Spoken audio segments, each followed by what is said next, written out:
ሬድዮ ኤረና ናጻ ድምፂ ኤርትራውያን ዕለታዊ ዜና ኣብ መንጎ ብስም ብርጌድ ንሓመዱ ዝተወደቡ ኤርትራውያን ድሌት ለውጥን ደገፍቲ ስርዓት ግደፍን ዝካየድ ዘሎ ጎነፅን ምቅታልን ኣብ ወፃኢ ሃገራት ንዝርከባ ሓያሎ ኤርትራውያን ስድራ ቤታት ሻቅሎት ከም ዝፈጠረለን ይሕብራ። ብስም ብርጌድ ንሓመዱ ዝፍለጥ ምንቅስቃስ ኤርትራውያን ድሌት ለውጢ ኣብ ኤውሮጳ፣ ኣሜሪካ፣ ካናዳን እስራኤልን ብኤምባሲታት ህግደፍ ንዝተወደበ ፌስቲቫላት ደው ንምባል ኣብ ዝገብሮ ዘሎ ስርሒታትን ንዕኡ ስዒቡ ዝመፅእ ብኩሎም ወገናት ብማሕበራዊ መራኸቢታት ዝውሕዝ ዘሎ ንተወሳኺ ጎነፅ ዝዕድም ጎስጓሳትን ናይ ፅልኢ ዘመተን ኣብ ስደት ተወሊዶም ንዝዓበዩ መንእስያት በኣሉታ ከይፀሉ ዝተፈላለዩ ወገናት ስጋኣታቶም ይገልጹ። እቲ ብፍትሒ ዝጠልቡ ተቃወምትን ደገፍቲ መንግስቲ ኤርትራን ናይ ደገፍን ስዕረትን ድምፂ ንምሃብ ብማሕበራዊ መራኸቢታት ዝውሕዝ ዘሎ ተንቀሳቐሲ ስእልታት ፀርፊ ምጉዕባዕ ክሳብ ሸጓጉጥን ካራሩን ብምዕጣቕ ንምቕታል ዘተባብዑን ዝጉስጉሱን ትሕዝቶታት ዘለዎም ብምዃኖም ደቆም ነቲ ጎነፅ ዝበዝሖ ፍጻሜታት ተዓዚቦም ኣብ ትውልዲ ዓዶምን ህዝቦምን ዘለዎም ኣመለኻኽታ በኣሉታ ከይፅሎ ገለ ስድራ ቤታት ንሬድዮ ኤረና ምስክርነቶም ሂቦም።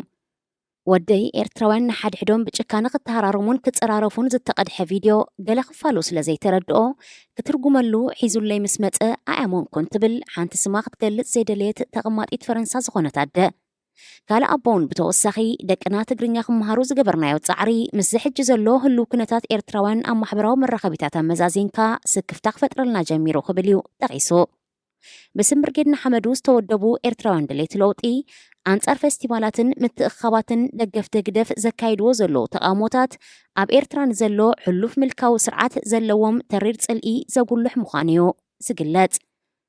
እንተኾነ ሕግን ስርዓትን ኣብ ዘለዎ ሃገራት ዓለም ዝካየድ ዘሎ ጎነፅን ምቅታልን ነቲ ለውጢ ዝጠልብ ድሌታት በኣሉታ ከይፀሉ የስግዩ። ፕሬዚደንት ደቡብ ሱዳን ሳልቫኪር ሚያርዲት ናብ ሩስያ ዑደት ብምክያድ ምስ ፕሬዚደንት ቭላድሚር ፑቲን ኣብ ምትሕጋዝ ዘተኮረ ስምምዓት ከቲሙ።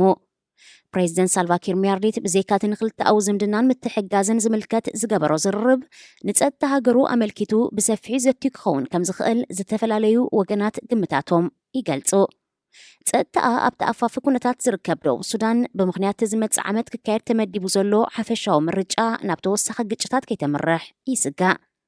ኣቀዲሙ ንሚኒስተር ምክልኻልን ሚኒስተር ውሽጣዊ ጉዳያትን ካብ ስልጣኖም ዝኣለየ ፕሬዚደንት ኪር ትማልሶኒ እውን ንኣማሓዳሪ ሃገራዊ ባንክ ጆኒ ኦሂሳ ዳሜን ካብ መዝነቱ ብምእላይ ብዶክተር ጄምስ ኣሊክ ጋራንግ ተኪእዎ ኣሎ።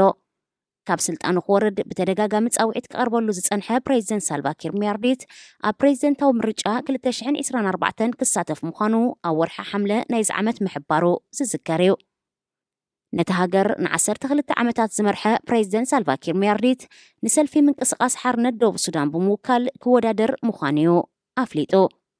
ብመሰረቲ ኣብ መንጎ መሰጋገሪ መንግስትን ተቃወምቲ ኣካላትን ተበፂሑ ዘሎ ስምምዕ እቲ ምርጫ ኣብ 2024 ክካየድ እኳ እንተተወሰነ ዕለትን ወርሕን ግና ኣይተጠቕሰን። ካብ ኩናት ዝሃደማ ደቂ ኣንስትዮ ዩክሬን ኣብ ጎረባብቲ ሃገራት ግዳያት ፆታዊ ዓመፅ ከም ዝኾናን እቲ ኩናት ዓመት ኣሕሊፉ ኣብ ዝሃድኣሉ እዋን እውን ንዝወረደን በሰላም ንምሕዋይ ኣድላይ ሓገዛት ከም ዘይረኸባ ህያስ ቮይስ ዝተባህለ መፅናዕታዊ ፅሑፍ ገሊጹ።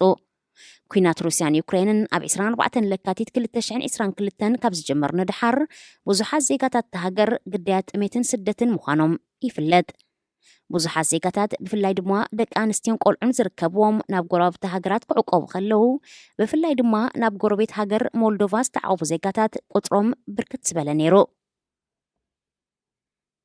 ዝኸበርኩም ሰማዕትና ዜና ኣብ ዝተፈፂሙሎ ሬድዮ ኤረና ናጻ ድምፂ ኤርትራውያን